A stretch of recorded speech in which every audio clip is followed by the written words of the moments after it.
I tweeted out after the match, but like, is anybody having a better year than Pat McAfee for what he's been able to do with his show to this Mania moment and like coming out to Seven Nation Army and the whole stadium's losing their minds to having like a fucking great match and really taking his moments. Like, the dude is a bona fide star. There's no denying that. I love that he put on the headset, called some of his own match, was really great.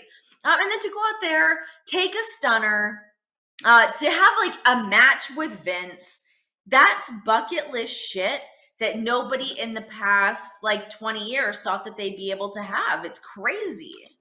No, and I think also too, because he is so athletic and charming, is that he could pull that off and he could really get away with that. I don't think like, other commentators or athletes that have come into professional wrestling have Are you gravitated underestimating towards me? You don't think that I could have taken a stunner, bitch? Judging by the slap and then the nut kick with Swoggle, I don't know. Well, but I don't have a ring set up at my domicile, so maybe if I had a ring, I will tell you, I set John up for a paradigm shift in our kitchen the other day, and I was pretty smooth. So okay, think about that. You know what? Now, so think about that. I have to retort and retake back my thing, and I will say that you could probably take a stunner better than Vince McMahon. Thank you. How about that? Thank you. You know what's crazy about Pat McAfee though is that he's a dude that has it all, and you can't help but love the guy. Like, I feel like of all billionaires in the world, like, you want to be like, man, like, fuck this guy. Why is he doing all these things? And like, how come everything's turning up Pat? Like, what is going on? How's everything so great for him? But like, he's so likable and he's so charming, and there's just something so special about him. I don't really know what else I can say about him other than that. I think what you're trying to say is that there's a level I want of fun. to hate him, but I don't. Right, because you really out of envy. Right, you want to hate him, but you can't. So you have to sort of live vicariously through him because he's allowed to do the shit that you want to do, and he does it with such ease and grace. Oh my God! I mean, that hop up to the top rope and then into the Spanish fly off the top was utterly incredible. Died. It was good. You know what made me laugh about that too, though, is I imagined Brock being in Gorilla, waiting for their match and like sitting there watching that, and imagining Brock observing that. Because I mean, when Brock does his leap up on the apron, that's always impressive. But for him to leap all the way up to the third rope like that, like, good God, unbelievable! I mean, he's got some hops, that's for sure. Whew. He's had two really good dance partners, too. So for the two times that Pat McAfee has stepped into the ring, the first match being with Adam Cole and then the second match being with Austin Theory, he has two very good dance partners to work off of. Mm-hmm. So you really also have to give some credit to Austin Theory for bumping his ass off and making him look even more spectacular. I think Austin was such the perfect foil to Pat because, here he has Vince McMahon in his corner, and what did him in was that he was looking for Vince's approval right before the A-Town down, and that's what cost him the match in that split little second. So it's like, he's trying to get his dad's attention, like, Dad, look at me, I'm going to do this, and then the bigger, stronger, more handsome, talk about pressure for him too. It's like, man, at 24 years old and you've got Vince McMahon ringside as his protege, like, that is a lot of pressure. I mean, obviously, like, storyline wise, but I mean, just like legit, like, you have somebody like Vince McMahon, and the time that I spent a lot of time with Vince, and he is an intimidating man to figure out. He can be hard to read sometimes. It's hard to understand, like, what the direction is that he's giving you sometimes. So I can imagine the pressure that Austin Theory has been under, and he looked great tonight.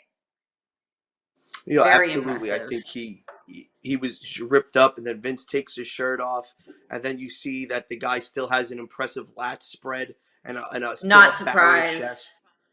And oh my God, I was like, okay, let's see what they do. And again, he's Vince McMahon. Would you ever would have thought a man who tucked away for several years, didn't want to go back into the spotlight, didn't even do interviews for 15 years. I All of a know. sudden Now now here he is starting to is. come back out into the limelight to really Mm-hmm. show us like, hey, listen, I'm still crazy. I'm still that billionaire who's gonna roll his sleeves up and do what he Get a needs little to dirty do with to it. show you I that this love is it. what it is. It's Yeah. WrestleMania. Yeah, it really was like I feel like this whole Mania, the 2 days, like really took me back to like just like those really fun moments of like being a wrestling fan, but also like the times that I loved when I was working for the company of like being around Hmm. those huge moments. Like, I mean, shit, to have Austin close out night one of Mania because we all thought like, okay, we're getting this like promo segment with him and Kevin Owens. I just figured it was going to turn into this promo segment. They smashed some beers, a bunch of stunners, and handed out. But the fact that they actually like went, they had a match, and Austin got better and better as the time went on throughout that match. I mean, he looked really good. At first, I was a bit like, ooh, what are we going to get here from him? I mean, 19 years away from the ring. But for him to have that moment, and not only that, but I mean, just for Kevin Owens to be able to soak up that moment is really cool. I can only imagine what this weekend has been like for him on like that like emotional roller coaster to have those moments. I mean, you have to have incredible dance partners too. And, for Austin, who always said that he was done, he had his last match. It was The Rock. He went out the way he kind of wanted to in that degree, in that moment in time, because the way his body felt. You have to have something special. And he always talked highly of a guy like Kevin Owens because Kevin Owens is a very unconventional WWE superstar in terms of Mm-hmm. just aesthetic and in terms of presentation. There's nobody that looks like Kevin Owens. And, No. he does a very good stunner. He could talk his ass off. And what was impressive to me that I didn't need to have a wrist lock or a headlock worked. What was Yeah. really cool was to see them just beat the snot out of each other and just make it a Hell car yeah. crash and make it as entertaining. And then there's just this certain thing with talent that that they're going to snap into it. And as they start to get their legs back and they shake off all the rust, they're going to get better. And you said it Here we yourself. go. Austin Yeah. got better as that match progressed, and rightfully so, because he is still one of the best, in my opinion, professional Mm-hmm. wrestlers that never get the credit for that. Like, No doubt. pre neck breaking, he was one of the best, as he likes to call it, mechanics when he was in WCW up Mm-hmm. until the Ringmaster stuff in early WWF before the Attitude Era. And then once he broke his neck, then he started to have to do like a punch kick style. But to me, Stone Cold Steve Austin is a technically sound professional wrestler still to this Yeah. day, even though he can punch and Oh kick. yeah. If you can punch and kick well and take a little bump ski, you're good.